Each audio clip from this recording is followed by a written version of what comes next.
देखिए, प्रेस को तो एक माध्यम बनाया जाता है। जो भी सरकार आती है वो प्रेस को एक झुंझुना पकड़ाती है। ऐसे ही ये कांग्रेस सरकार ने इस बार स्कीम का फ़ायदा देने के लिए बोला है कि 20,000 से 25,000 करेंगे। इसमें कोई पत्रकारों को लाभ होने वाला नहीं है। तो मध्य प्रदेश की एक आधी आबादी को बिजली के बिल के जरिए भी जोड़ने की कोशिश की है, क्योंकि उनको साफ तौर पर कहा है कि 100 यूनिट बिजली जो है वो माफ़ की जाएगी, 200 यूनिट हाफ की जाएगी।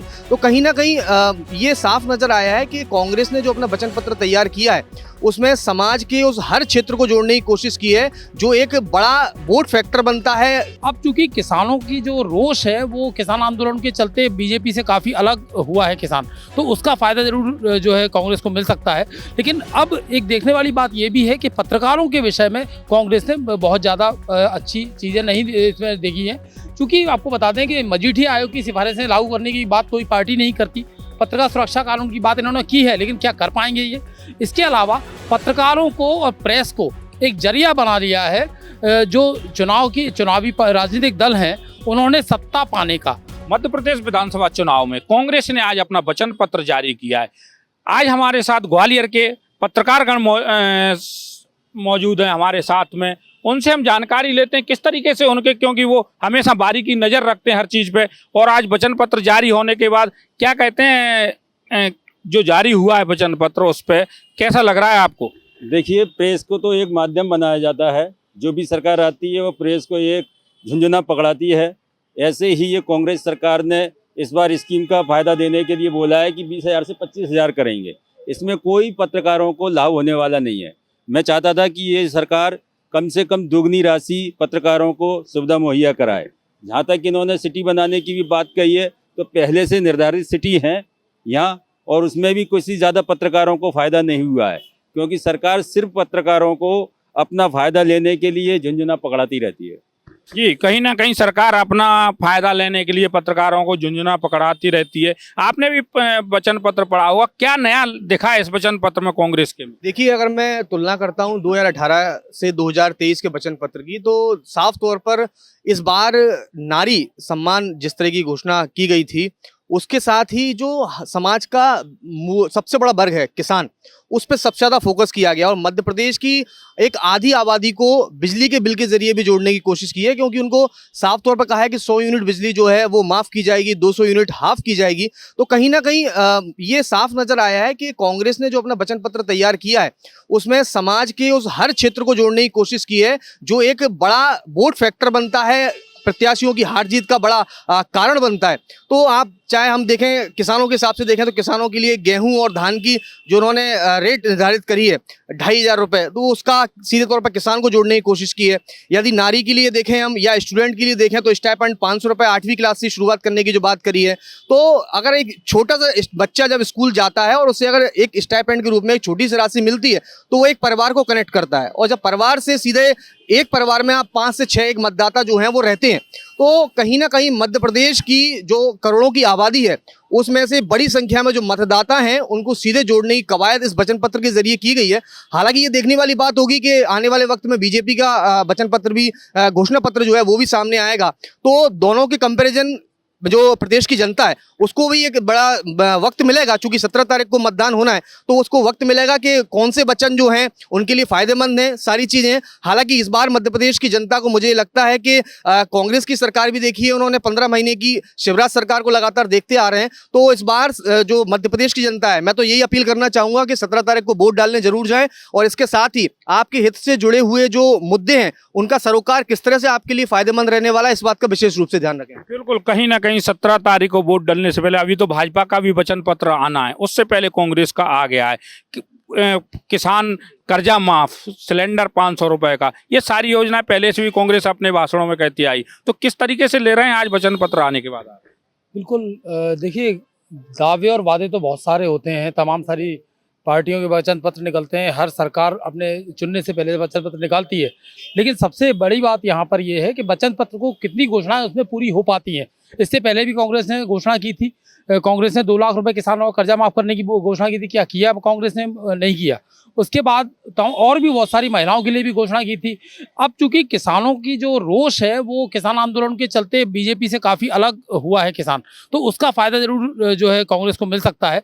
लेकिन अब एक देखने वाली बात ये भी है कि पत्रकारों के विषय में कांग्रेस ने बहुत ज़्यादा अच्छी चीज़ें नहीं इसमें देखी हैं। चूँकि आपको बता दें कि मजीठी आयोग की सिफारिशें लागू करने की बात कोई पार्टी नहीं करती। पत्रकार सुरक्षा कानून की बात इन्होंने की है, लेकिन क्या कर पाएंगे ये?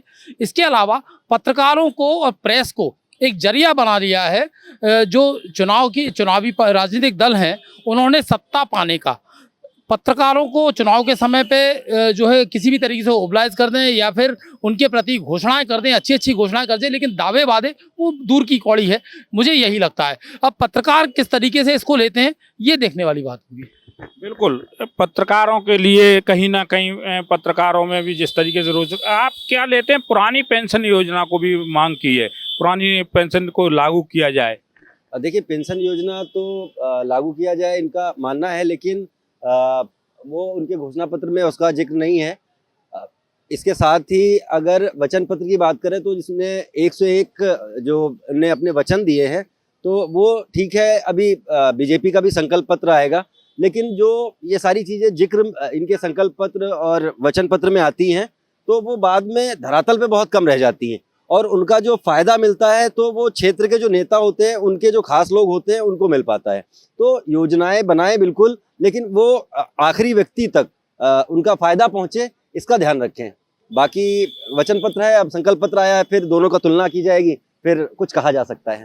बिल्कुल, दोनों की तुलना की जाएगी, उसके बाद कुछ कहा जा सकता है।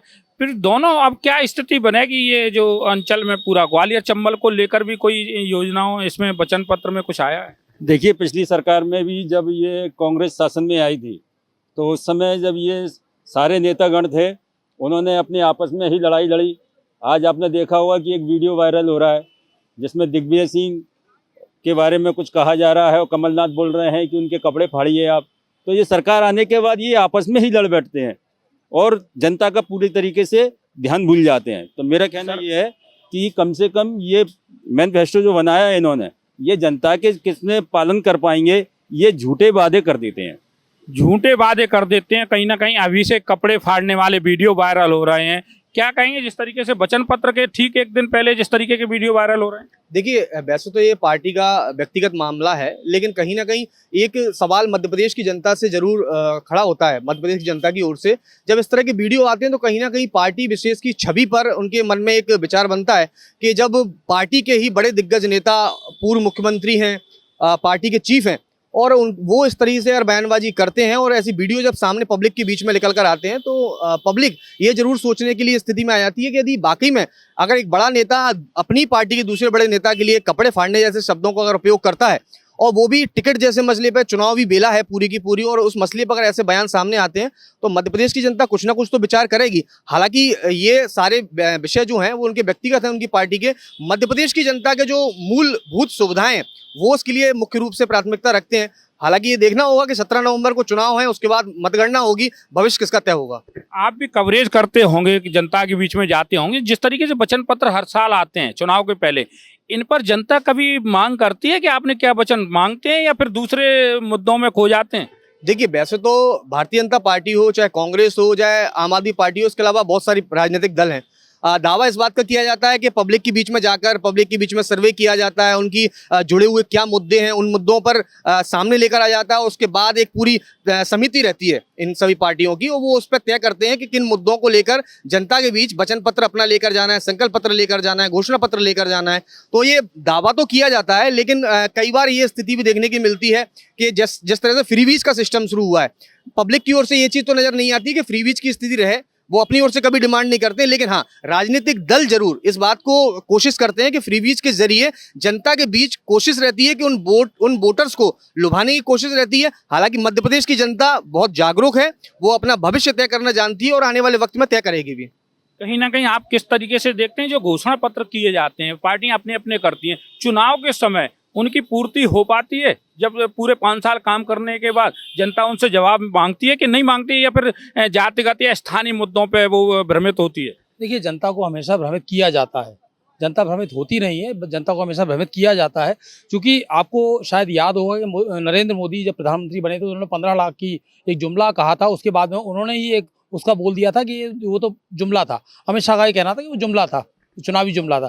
तो उसके चलते जो घोषणा पत्र है उसके मैं समझता हूँ कि 70% से ज़्यादा जो घोषणाएं हैं वो हवाई हो जाती हैं और जनता को और अन्य मुद्दों में उलझा दिया जाता है।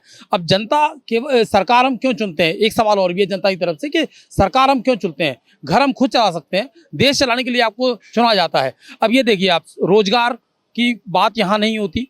जब सरकार कोई भी सरकार जो है सत्ता पे बैठ जाती है, कोई भी पार्टी सत्ता में बैठ जाती है, रोजगार की बात नहीं होती, सुरक्षा की बात नहीं होती, स्वास्थ्य की बात नहीं होती और तमाम सारी चीज़ें जो कि ज़रूरी चीज़ें हैं, मूलभूत सुविधाएं, उनकी बात कोई सरकार नहीं करती। जो हिंदू मुस्लिम या अन्य मुद्दे होते हैं उन पर उनके सहारे जो है जनता को भ्रमित किया जाता है और जनता को जो है एग्रेसिव किया जाता है। किसी भी तरीके से जनता एग्रेसिव होकर दो गुटों में बढ़ जाए और साफ तौर पर ध्रुवीकरण जनता का यहाँ पर होता है। तो ध्रुवीकरण के चलते इस तरह की जो स्थिति है वो बनती है और वो कहीं ना कहीं पार्टियों को इसका फायदा ही मिलता है।